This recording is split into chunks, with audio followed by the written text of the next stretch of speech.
Hey guys, Anthony and Tara here for Rev3 Games, and it is Dawnguard Day. Oh, Dawnguard Day, how we have waited. So long. So this is the first Skyrim DLC pack, and this is all about vampires and vampire hunters. You've got the Dawnguard, and you've got the Vampire Lords. And we are playing through in two different ways. I am going to be a member of the Dawnguard, and Tara is going to be a Vampire Lord. Yeah, because you like playing good guys. I love playing video good games. guys. He's such a good guy. Yeah, and the Dawnguard, they're such underdogs too, but Yeah. we're going to get into that in just a moment. So we have played the first few hours of this thing. We're obviously going to dive into it a little bit more. This is supposed to be like 10 to 20 hours of content. Yeah, there's a lot in here. We got maybe 5 hours in today, and kind of within the first hour of the game is when you make your choice about whether you want to become a Dawnguard or a vampire. Yeah. So basically, it's open to anyone who's level 10 or above. I personally would recommend being at least level 20. You started out level 12. I started with a low-level character, and kids. Not good. I was level 26. Make sure you're mature enough to join the Dawnguard. I'm telling you. Ask your parents first.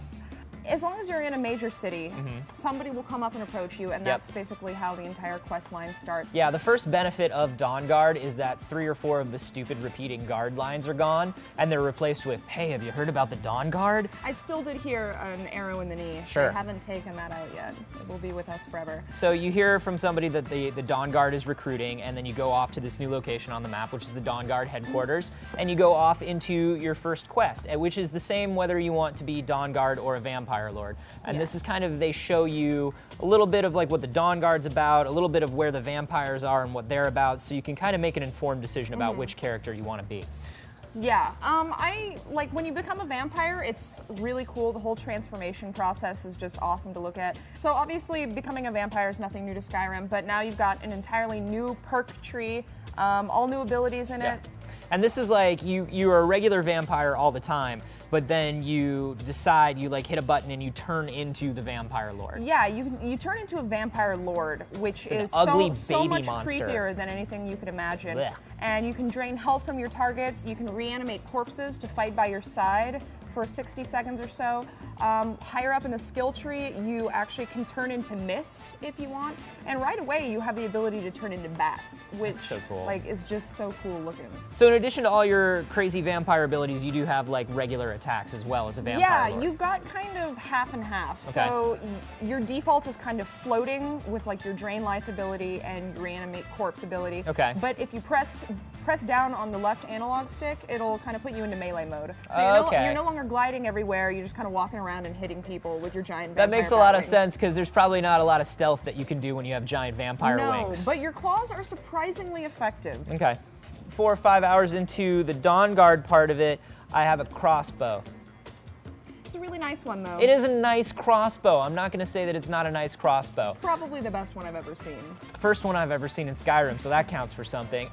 No, I think this is two completely different styles of play here, and whereas I think the Vampire Lord obviously has a lot of cool abilities, and you start unlocking them right away. I think the Dawnguard part of it is going to be more of a slow burn, because you kind of find out that the Dawnguard that you join is not the original Dawnguard. That's kind of fallen to pieces, and you're trying to kind of rebuild the Dawnguard to its former glory, kind of like the Thieves Guild quest, if you guys went through that. So I'm thinking that I'm going to be unlocking a bunch more cool stuff. Like I've heard, you know, about getting armored trolls and things like that. I haven't seen any of that stuff yet because I'm really early in. But it's gonna pay to be the good guy. I'm gonna have to say that. I'm gonna have to believe that in my heart. Keep telling yourself that. Yeah. But there are kind of ups and downs. For instance, as a vampire, I have no stamina when I'm out in the sunlight. I also can't craft steel bolts, which I use for crossbows. So the only time I can ever use crossbows is when I happen to find ammo on a dead Dawnguard. And the Dawnguard are especially, like, they walk around now, and they're especially attuned to... Oh yeah, if I happen to see a Dawnguard in public, they'll just immediately come attacking me. But on the bright side, I get steel bolts. So there you go.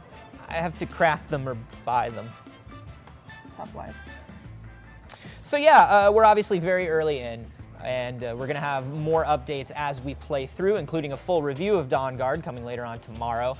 So definitely subscribe here if you haven't yet, at youtube.com/rev3games, and let us know down below if you've started Dawnguard and who you're playing as. Join the good guys. Be a good guy. Dark side. Don't be an ugly baby monster. Everybody in the Dawnguard is so good looking. That's not true. It's not true. There's some ugly dudes in the Dawnguard. We got nothing.